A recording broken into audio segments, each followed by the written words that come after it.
আমি তোমাকে কখনো বলেছিলাম যে তুমি খুব সুন্দর দেখতে, স্মার্ট, ওয়েল এডুকেটেড। ব্যাস এই সব কিছুই কাজে লাগিয়ে তোমায় ওকে খুশি করতে হবে। অনুভব, তুমি আমাকে ভুল বুঝছো। আমি তো শুধু তোমার সঙ্গেই। Come on Debjani, come on, sit down. তোমায় কিচ্ছু করতে হবে না। আমি তোমায় শুধু ওই ইঞ্জিনিয়ারের আর কিছু মেয়েদের টেলিফোন নাম্বার দিয়ে দেবো। তোমায় তো শুধু ওদের সঙ্গে কোঅর্ডিনেট করতে হবে। আর যখনই কাজটা হয়ে যাবে তখন এনওসির উপর সাইন করিয়ে এখানে চলে আসবে। ব্যাস, that's it. This is the file.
কাজ তো হয়ে গেছে, এবার কি করব?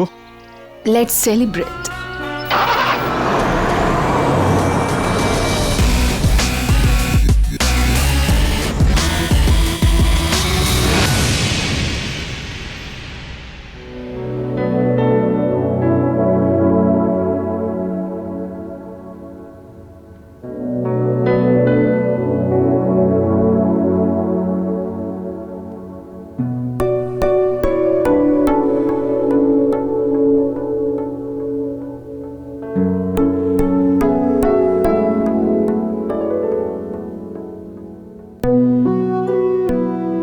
বাবা,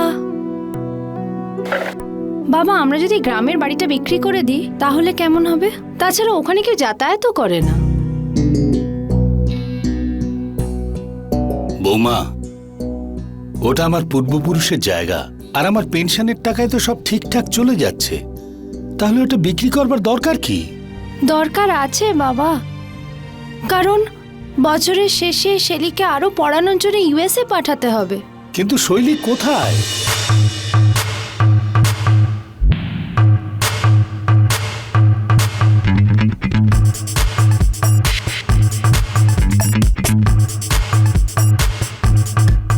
কিন্তু পড়াশোনার জন্য ইউএস পাঠাবার দরকারটা কি?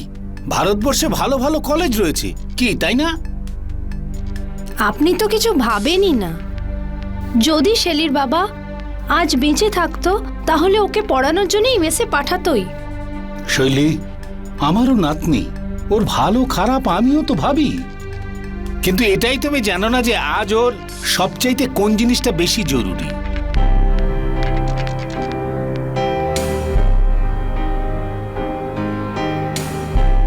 কোন জিনিসটা বাবা? ভালো সংস্কারের।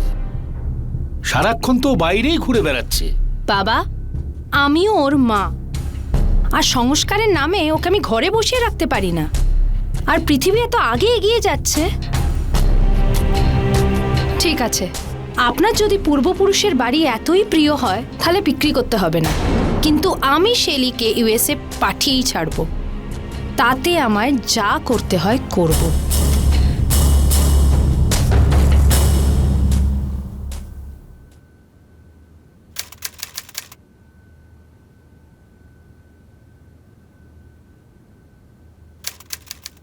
শেলি,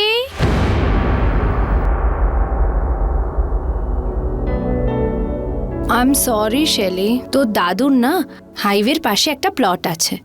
আমি ভাবছিলাম যে ওই প্লটটাকে না বিক্রি করে দেবো, আর ওই প্লটটাকে বিক্রি করতে পারলে তোর আমেরিকা যাওয়ার সব টাকা উঠে আসবে। আমি তো শুধু চাই যে তুই ওখানে গিয়ে সেটেল হয়ে যা। সেটেলড হয়ে যাব আর তোমাকে ওখানে ডেকে নেব, তারপর মা আর মেয়ে মিলে ভীষণ মজা করব। হ্যাঁ হ্যাঁ, আমাকেও ডেকে নিবি আর খুব আনন্দ করব।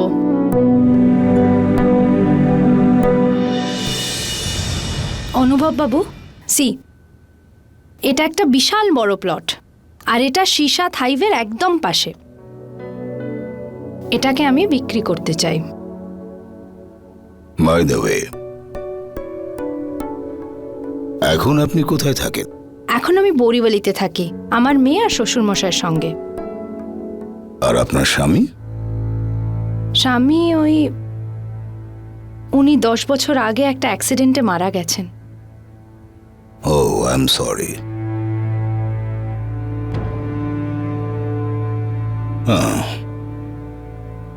মিসেস দেবযানী, এই জমিটা আমি আপনার সাথে গিয়ে দেখতে চাই। ঠিক আছে, যখন আপনি বলবেন। পরশু সানডে অফিসও বন্ধ থাকবে, চলুন গিয়ে দেখা যাক। ঠিক আছে।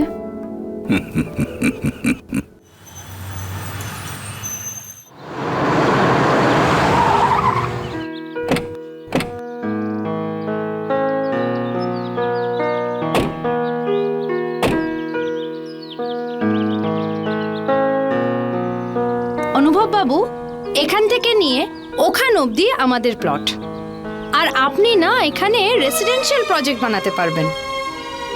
চলুন না, পুরোটা দেখিয়ে দিই আপনাকে। Yeah.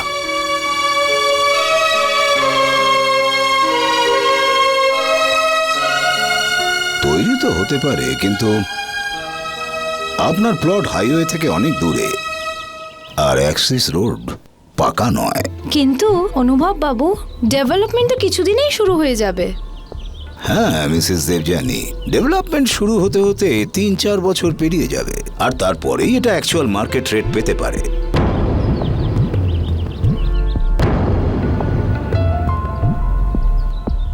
কি খুব চিন্তিত মনে হচ্ছে দেখে? না না, কোনো প্রবলেম নেই, আসলে এতটা পথ এসেছি তো তাই ক্লান্ত। চলুন যাওয়া যাক। যাওয়া যাক।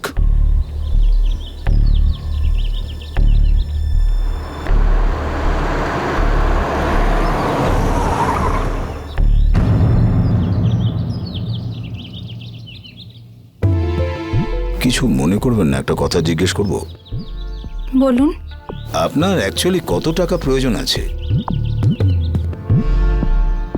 আমি আমার মেয়েকে ইঞ্জিনিয়ারিংয়ের জন্য ইউএসএ পাঠাতে চাই, আর তার জন্যে আমার কমসে কম 2.5-3 কোটি টাকার দরকার। 2.5-3 কোটি? অ্যামাউন্টটা খুব বেশি মিসেস দেবযানী, আর এত বড় অ্যামাউন্টের জন্য ভবিষ্যতে অনেক কিছু চুকোতে হতে পারে। নিজের সব কিছু দিতে হতে পারে।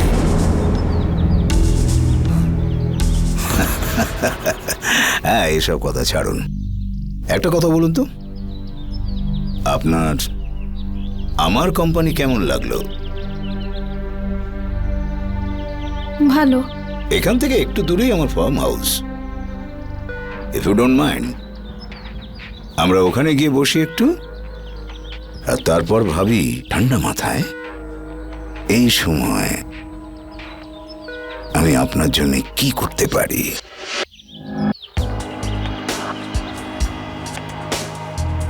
চলুন।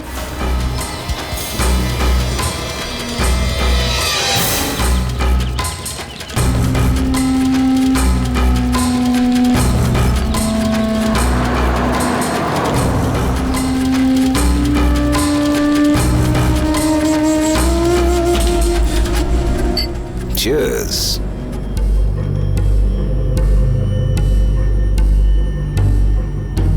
তুমি খুবই সুন্দর দেবযানী।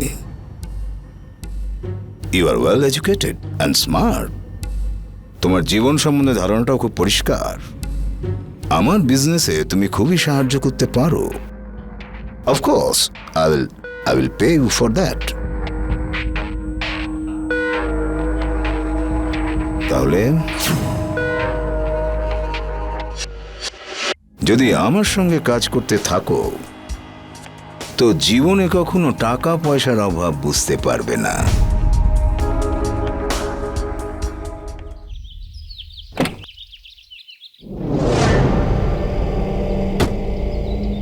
জানিস তো এই টাকা না খুব বড় জিনিস। এটা ছাড়া আমরা কিচ্ছু করতে পারবো না।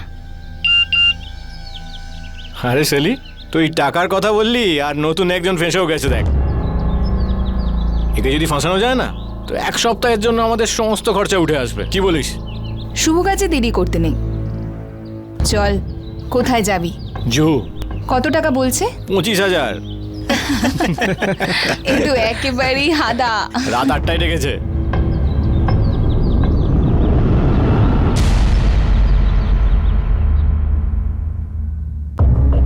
বৌমা,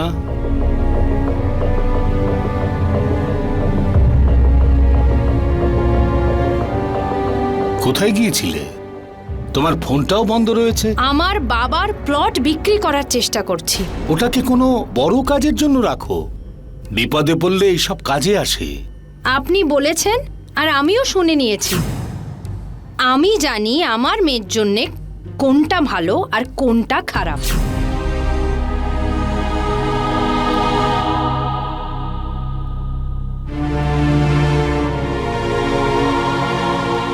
ডেভেলপমেন্ট শুরু হতে হতে 3-4 বছর পেরিয়ে যাবে, আর তারপরেই এটা অ্যাকচুয়াল মার্কেট রেট পেতে পারে।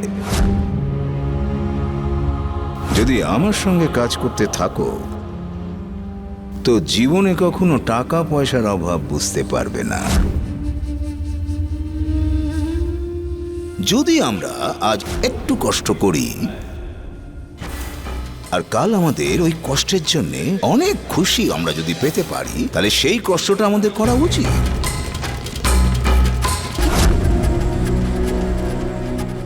বোধহয় আপনি ঠিকই বলছেন। যদি আপনি একটু কষ্ট করেন তাহলে আপনার মেয়ের ইউএসএ যাওয়ার খুব সহজ হয়ে যাবে। তুমি খুবই সুন্দর Debjani.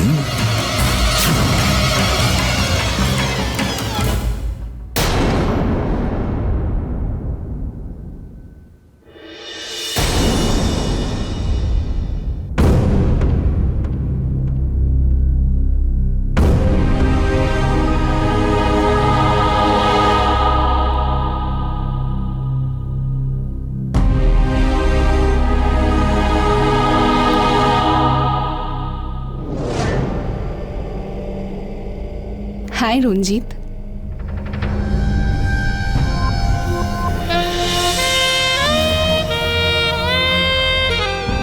Come on baby, come on.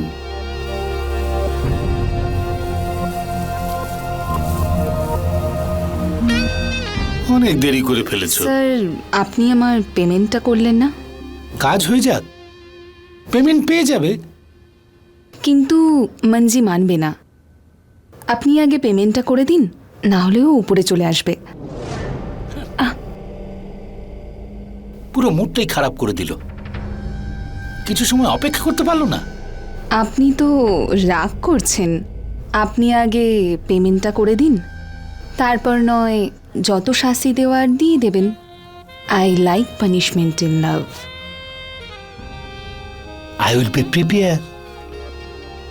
কারণ পানিশমেন্টে আমি কোনো দয়া দেখাই না।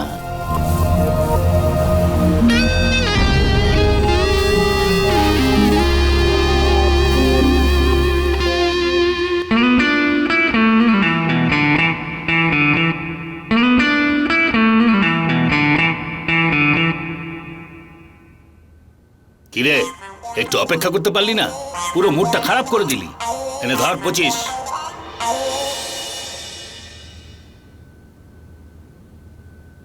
Come on, baby. Ready for the punishment?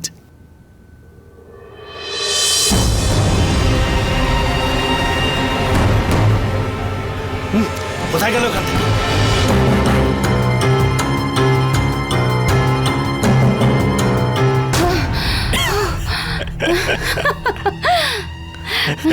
চল চল তাড়াতাড়ি গাড়িতে বস।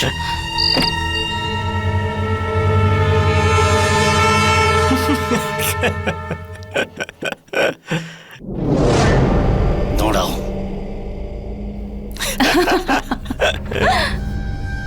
হ্যাঁ হ্যালো, বলুন আঙ্কেল। আমার সঙ্গে বিশ্বাসঘাতকতা এটা ঠিক নয়। আবে আঙ্কেল, কি করবে তুমি? পুলিশের কাছে তো যেতে পারবে না, আর না তুমি 25,000 টাকার জন্যে আমাদের সুপারি দেবে। আর আমি ওখান থেকে বেরোনোর আগে আমি তোমার ফোন থেকে আন্টির নাম্বারটা নিয়ে নিয়েছি। তা তুমি বললে একটা কল করি। ভগবানের কাছে প্রার্থনা কর তোকে জীবনে যেন আমার সামনে আসতে না হয়। আঙ্কেল তো গেল, চল এবার অ্যাশ করি। আমরা সবাই জীবনে নিজেদের জন্য সবচেয়ে বেশি সুখ আর সুবিধা চাই, আর এতে কোনো অন্যায়ও নেই। কিন্তু যখন কোনো মানুষ টাকার জন্য বা নিজের অন্য কোনো প্রয়োজন মেটানোর জন্য নিজের আত্মসম্মানের সঙ্গেই আপোষ করে, তখন তার পরিণতি মোটেই ভালো হতে পারে না। যেভাবে মা অর্থ আর বৈষয়িক সুখ সুবিধাকে বেশি প্রাধান্য দিচ্ছিল, ঠিক সেভাবেই তার মেয়েও ঠিক তার দেখানো পথেই চলছিল। কোনো মানুষ একবার আপোষ করে ফেললে একটার পর একটা আপোষ তাকে করেই যেতে হয়। কিছু তোলার জন্য মানুষ যদি একবার নিচে নামে, তাহলে নামতেই থাকে।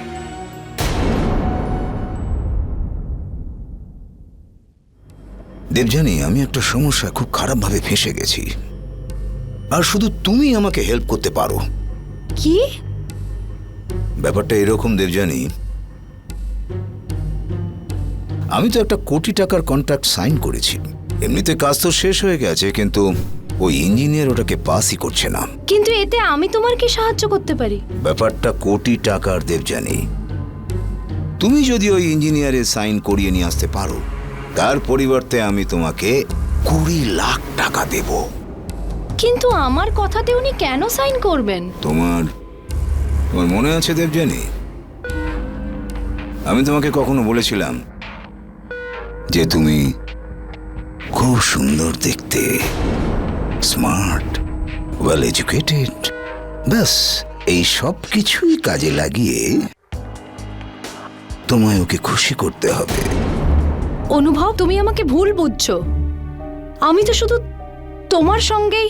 কাম on Debjani, come on, sit down. তোমায় কিচ্ছু করতে হবে না।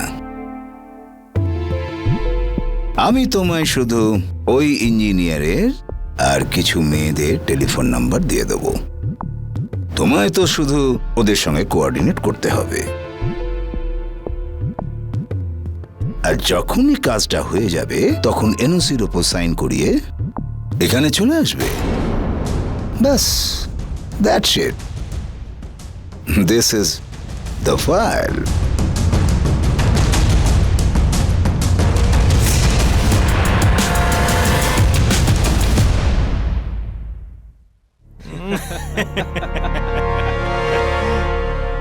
ভাই, তুই আগের মুরগিটাকে যা জবাই করেছিস, দারুণ ব্যাপার হয়েছে। একদম একদম ভাই, একদম। মজা এসে গেছে।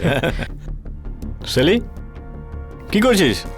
কিচ্ছু না, অনলাইন ডেটিং সাইটে একটা মুরগি খুঁজছি। আই মিন ছেলে খুঁজছি। ছেলে? আমরা কি মরে গেছি? Look who's talking. আচ্ছা শোন, কালকে না আমি একটা প্রোফাইল দেখেছি, দাঁড়া তোকে দেখাচ্ছি। অ্যাকচুয়ালি ব্যাপারটা এরকম, এই লোকটা যদি ফেঁসে যায় না, তাহলে 4 লাখ টাকা জোগাড় তো হয়েই যাবে। কি বলিস? কথা তো তুই ঠিকই বললি। 2 থেকে 4 লাখ? এই টাকা তো পুরো মাস কেটে যাবে। ফেঁসে খেলে দেখা, এজ 34, সিঙ্গেল, এর তো নিজেরই কোটি টাকার কোম্পানি আছে। চল ছেলি, কাজে লেগে পড়। আর শোন, মনে আছে তো, no real name. Hi, I am Rashmi. Hi Rashmi, you so beautiful, and we'll be back by Monday. Rahul, this is my কি হচ্ছে এসব? স্যার আসলে ওই ক্লায়েন্টের সাথে কথা বলছিলাম আমি। ক্লায়েন্টের সাথে কথা বলছিলে? হ্যাঁ স্যার। তুমি যদি এই মাসেও একটা গাড়ি না বিক্রি করতে পারো তো নিজের জন্য অন্য চাকরি খুঁজে নিও। স্যার অ্যাপয়েন্টমেন্ট ফিক্স হয়ে গেছে, শুধু গিয়ে কথা বলতে হবে। আমার কথা নয়, রেজাল্ট চাই। Hi Rashmi, how are you? I am good, what about you? আরে হ্যাঁ রশ্মি, আমি ব্যাংককেই আছি। আর তুমি জানো, এক রাতের মধ্যে আমি 2 লাখ টাকা উড়িয়েছি। টাকা পয়সার কোনো টেনশন নেই, আমার বাবার অনেক বড় বিজনেস আছে। আর হ্যাঁ, একটা কথা বলতে তো ভুলেই গেছি, আমি 2 দিনের মধ্যে ইন্ডিয়া ফিরে আসছি। Yeah sure. Okay bye, take care.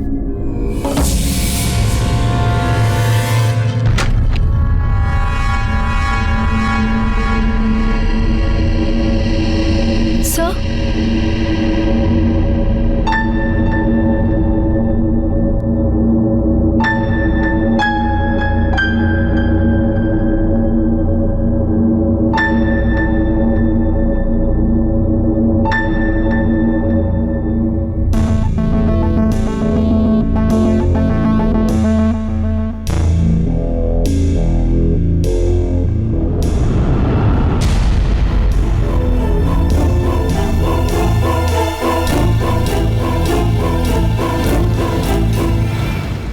কাজ হয়ে গেছে। Wow, that's great, Devjani. You have done a great job. That's for you, my dear. I promised you that day.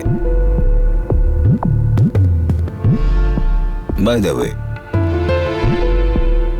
আজ সন্ধ্যেবেলা কি করছো? আমি সন্ধ্যেতে দেখা করতে পারবো না, আজ আমার কিছু কাজ আছে।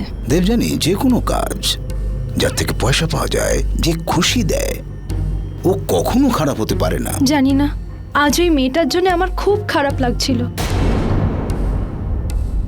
কত কষ্ট সহ্য করতে হয়েছে ওকে। ও Debjani come on, Debjani come on.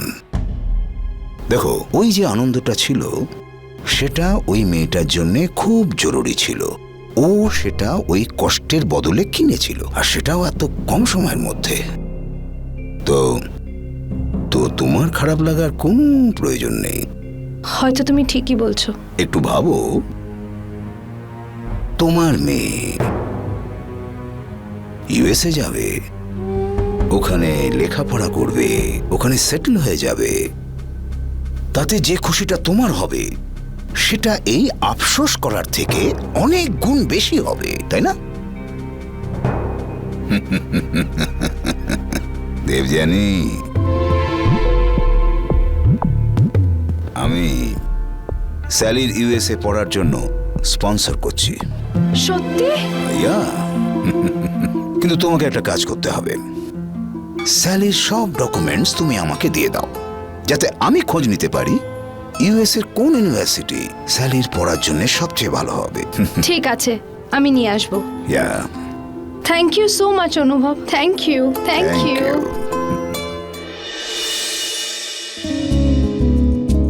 জানো রশ্মি, তোমাকে দেখার পর আমি নিজেকে কন্ট্রোল করতে পারি না। তুমি যে এত বিউটিফুল আমি বলে বোঝাতে পারবো না, রিয়েলি। রাহুল, কি হলো রশ্মি?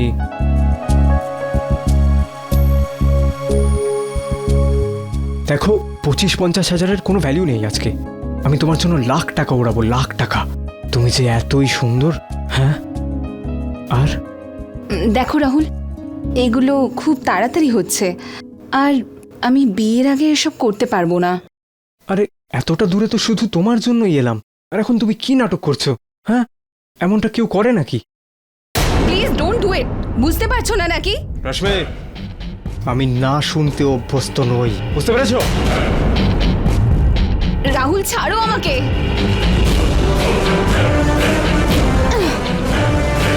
ছাড়।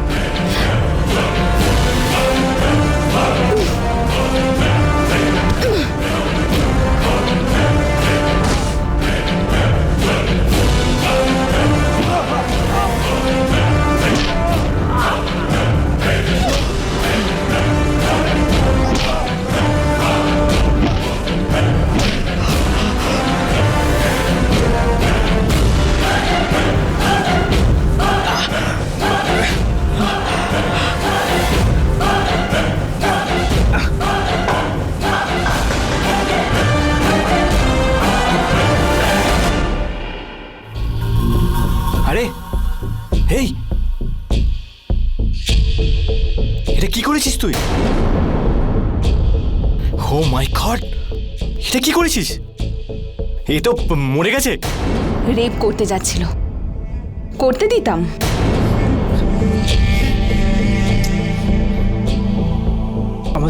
আমাদের কোনো না কোনোভাবে এই লাশটাকে সরিয়ে ফেলতে হবে।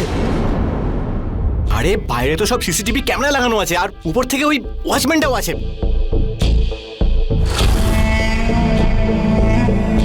তাহলে এবার কি করব?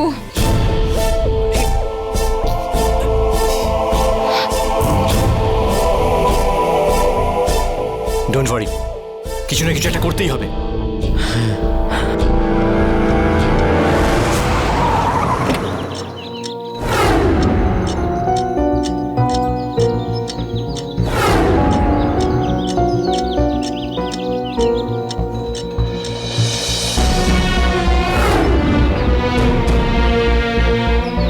দাঁড়াও, এই জায়গাটা ঠিক আছে, এখানেই ওকে পুঁতে দাও।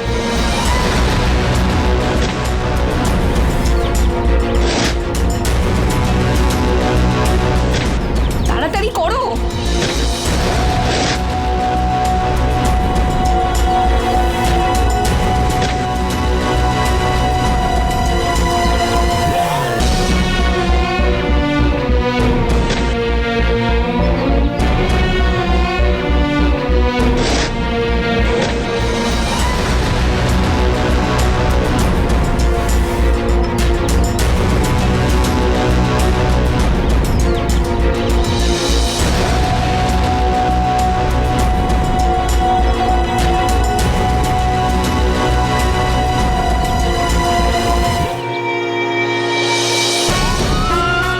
ডোন্ট ওয়ারি, এটা আমার মায়ের প্লট, আর এই প্লটে আমার মা ছাড়া আর কেউ আসে না।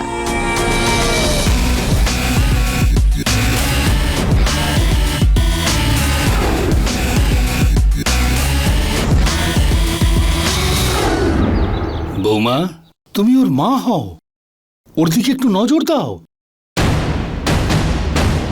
শৈলী, এদিকে এসো।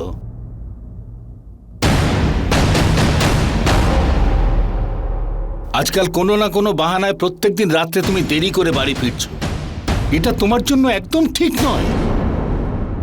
এর চাইতে তুমি পড়াশোনায় মন দাও।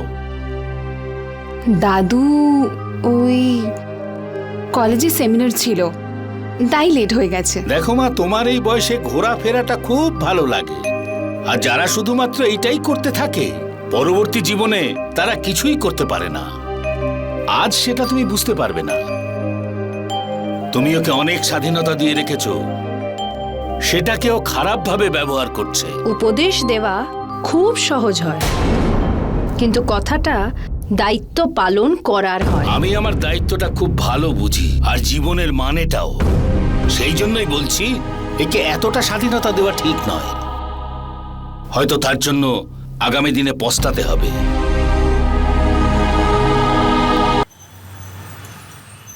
আপনি তো ইঞ্জিনিয়ার, এই ডকুমেন্টস দেখে আমাকে বলবেন যে ইউএসএতে কোন ইঞ্জিনিয়ারিং কলেজ একদম ঠিক হবে।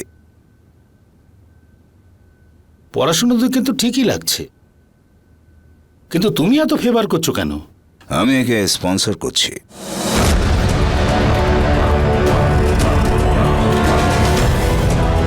হাই রঞ্জিত।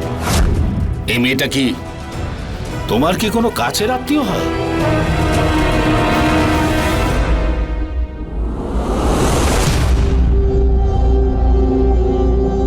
আমি এই মেয়েটার সঙ্গে দেখা করতে চাই, যে কোনো মূল্যে। এটা তোমার জন্য ওয়ার্নিংও হতে পারে, আবার অফারও। আগামী 1 বছরের মধ্যে তোমার যত প্রজেক্ট আছে সব পাস করে দেব, কোনো কিছু না নিয়ে। আমি এই মেয়েটার সঙ্গে দেখা করতে চাই। ওকে।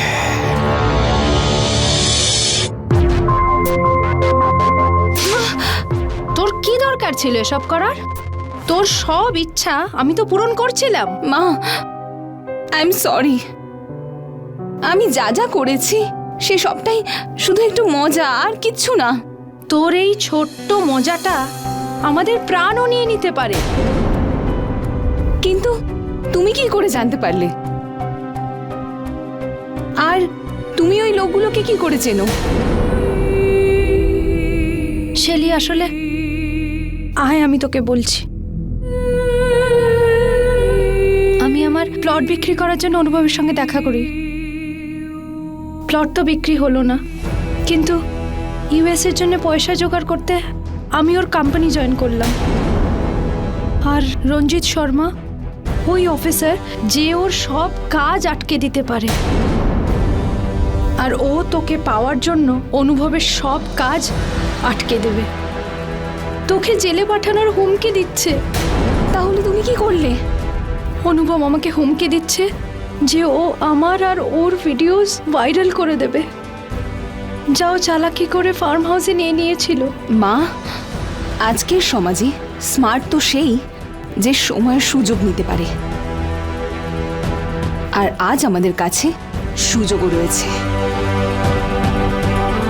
তুমি ওই অনুভবকে বলো যে আমি ওই রঞ্জিত শর্মার কাছে চলে যাব। শুধু এবার আমি যেটা বলবো তুমি শুধু সেটাই বলবে অনুভবকে।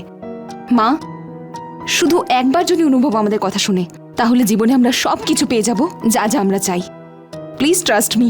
শুধু এই একটা বাড়ি তো মা, তারপর আমাদের আর কারো কাছে মাথা নত করতে হবে না।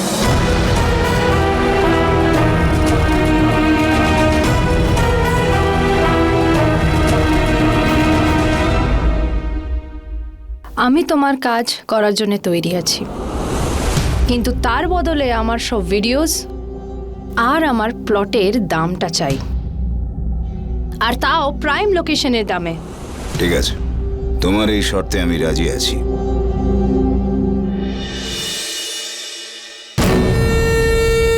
সেদিন তুমি আমাকে যখন ধোকা দিলে, তখনই আমি ফয়সলা করেছি ছাড়বো না তোমাকে।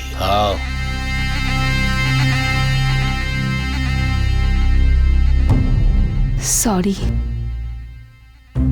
সরি? সরি তো ভালো লোকদের জন্য, আমি তো জানোয়ার, বদ লোকও বলতে পারো। আরে হাসো, দেখছো কি? আমি বলেছি হাসো, হাসো, তা না হলে কিন্তু খুব খারাপ হবে।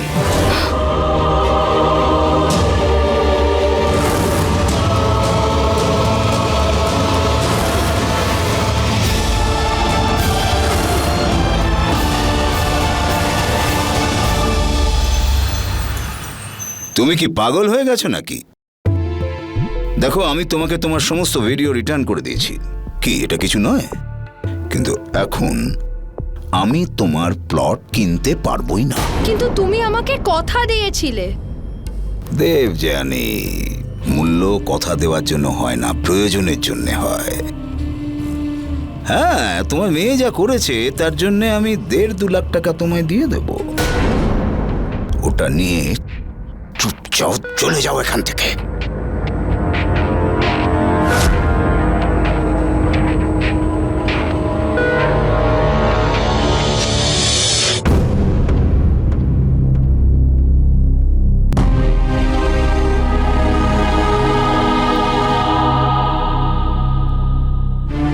তুমি ওই অনুভবকে বলো যে আমি ওই রঞ্জিত শর্মার কাছে চলে যাব। মা, শুধু একবার যদি অনুভব আমাদের কথা শুনে, তাহলে জীবনে আমরা সব কিছু পেয়ে যাব যা যা আমরা চাই। মা, আমি তোমাকে ওই মা মা এটা তুমি কি করেছো? দাদু, দাদু, অনুভব আমাদের ধোকা দিয়েছে। মা, ঠকিয়েছে ও, তাহলে পস্তাবে ও, তুমি না। দাদু, কি হয়েছে মা? এটা এটা তুমি কি করেছো? মা,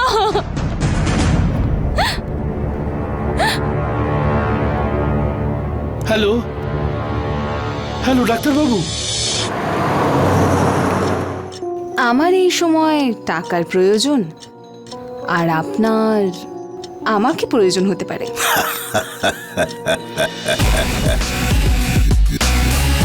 চলো। পরশু সানডে। তো তো যাওয়া যাক আমার ফার্ম হাউসে, সময় খুব ভালো কাটবে।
রঞ্জিত শর্মা তোমার খুব প্রশংসা করছিল। ব্যবহার করে দেখিনি, ও আবার মিথ্যে কথা বলছিল না তো? নিশ্চয় নিশ্চয়।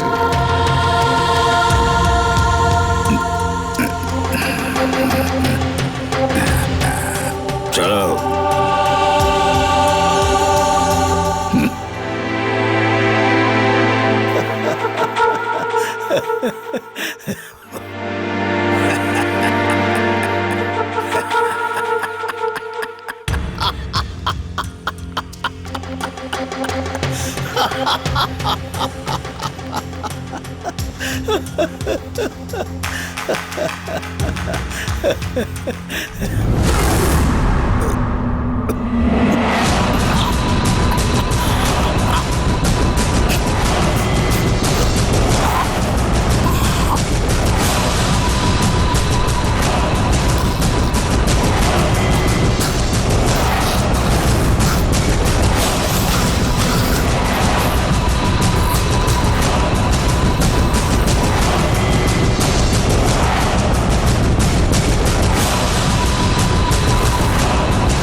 মানজি, চলে আয়।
কাজ তো হয়ে গেছে, এবার কি করব? Let's celebrate.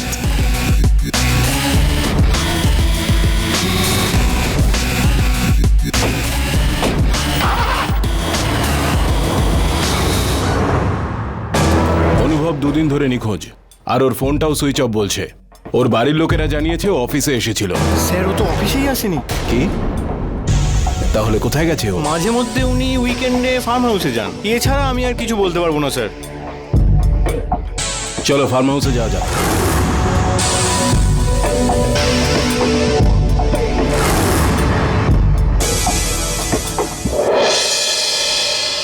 কিছু তো একটা গন্ডগোল আছেই। সিসিটিভি ফুটেজ চেক করো। Okay sir.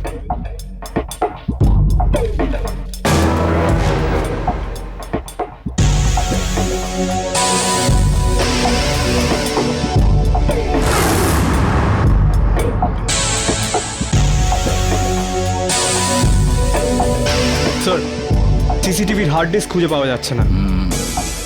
খুব চালাকি করে কাজটা করা হয়েছে। ফরেন্সিক ডিপার্টমেন্টকে বলো সমস্ত ফিঙ্গারপ্রিন্ট কালেক্ট করতে, আর সমস্ত এভিডেন্স নিজেদের হেফাজতে নাও। Okay sir.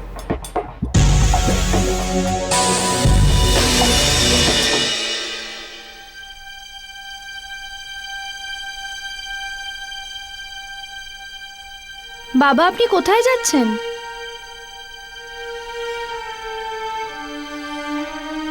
গ্রামে যাচ্ছি, একটু কাজ আছে। 4-5 দিনে ফিরে আসবো। নিজেদের খেয়াল রেখো।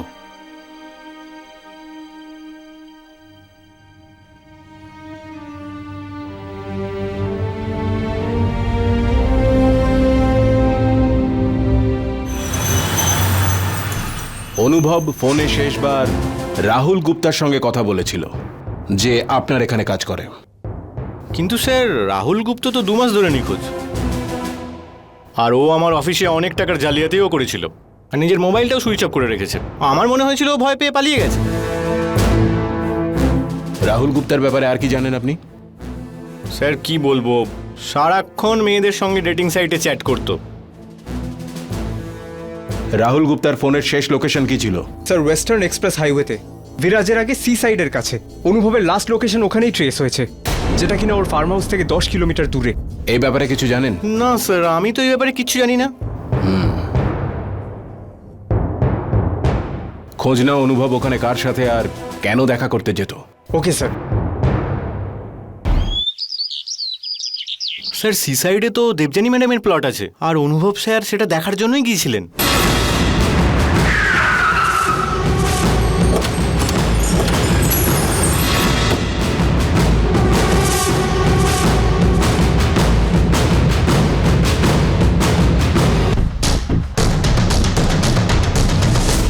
স্যার, এখানে তো 2টো বডির টুকরো পাওয়া গেছে।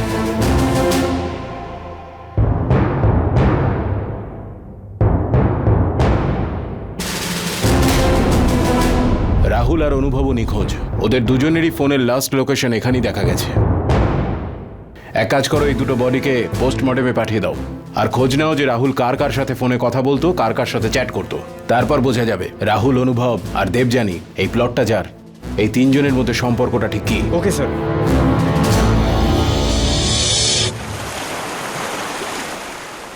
স্যার, হ্যাঁ, 2টো বডির পোস্টমর্টেম রিপোর্ট আর ফোনের ডিটেলস পাওয়া গেছে। দ্বিতীয় লাশটা রাহুল গুপ্তারই স্যার। ওর মৃত্যু 2 মাস আগে হয়েছিল।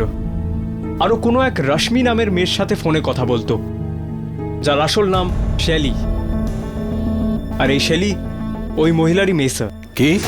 হ্যাঁ, আর ওর ফোনের রেকর্ডস থেকে অনেক তথ্য পাওয়া গেছে। এবার দেখতে হবে যে এই মা মেয়ে দুজনের বক্তব্যটা কি। আমি কিচ্ছু জানি না।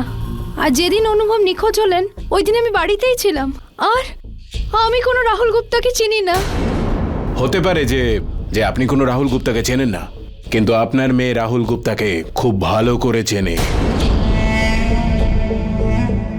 আপনার মেয়ের ফোনের রেকর্ডস অনুসারে রাহুল গুপ্তা নিখোঁজ হওয়ার 2 মাস আগে পর্যন্ত শেষ কথা ফোনে আপনার মেয়ের সঙ্গেই হয়েছিল। ওর মৃত্যুর আগে পর্যন্ত ওর আর আপনার মেয়ের ফোনের লোকেশন একই ছিল। আমরা অনুভব আর রাহুল গুপ্তা দুজনেরই লাশ পেয়েছি। রাহুল গুপ্তার পোস্টমর্টেম রিপোর্ট অনুযায়ী ওর মৃত্যু 2 মাস আগে হয়েছে। আর যেদিন অনুভব নিখোঁজ হয়েছিল সেই দিন তোমার, রাহুলের আর অনুভবের 3 জনেরই ফোনের লোকেশন এক ছিল। তার মানে সেই ব্যক্তি তুমি, যে রাহুলের ফোন ব্যবহার করে অনুভবের সঙ্গে দেখা করেছিল। আর তারপর তোমার ফোনের লোকেশন তোমার মায়ের প্লটে দেখিয়েছে, যেখানে তুমি 2 মাস আগেই রাহুলকে আর 1 সপ্তাহ আগে অনুভবকে মেরে পুঁতে রেখেছিলে। আমরা তোমার মায়ের প্লটের তল্লাশি নিয়েছি, যেখানে অনুভব আর রাহুল গুপ্তার লাশ পাওয়া গেছে। ফিঙ্গারপ্রিন্ট থেকে এটা ঠিক জানা যাবে এই কাজটা কে করেছে। এবার এটা তোমার ব্যাপার যে তোমাকে সত্যিটা স্বীকার করাতে হবে না তুমি নিজেই করবে, বলো। হ্যাঁ, সবকিছু আমি করেছি। মা তো এইসব বিষয়ে কিছুই জানতো না, কিন্তু আমি যা কিছু করেছি তাতে আমার কোনো রকম আফসোস নেই। কারণ সে রাহুল গুপ্তা হোক বা অনুভব, দুজন একই ধরনের মানুষ ছিল, আর সেই জন্যেই আমি ওদেরকে মেরে ফেলেছি। শাস্তি দেওয়া তোমার কাজ নয়, সেটা আইনের দায়িত্ব। আর তুমি যেটা করেছো সেটা অপরাধ, তার শাস্তিও তুমি নিশ্চয়ই পাবে। গ্রামের বাড়ি বিক্রি করেছি বৌমা, এবার শৈলীকে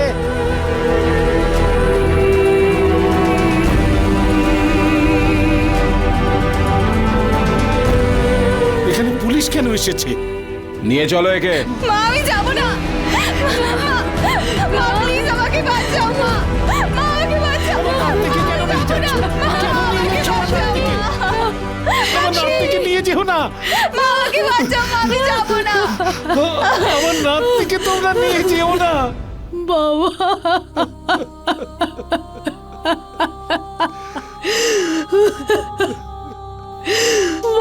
তোমার কথা শোনা আমার উচিত ছিল।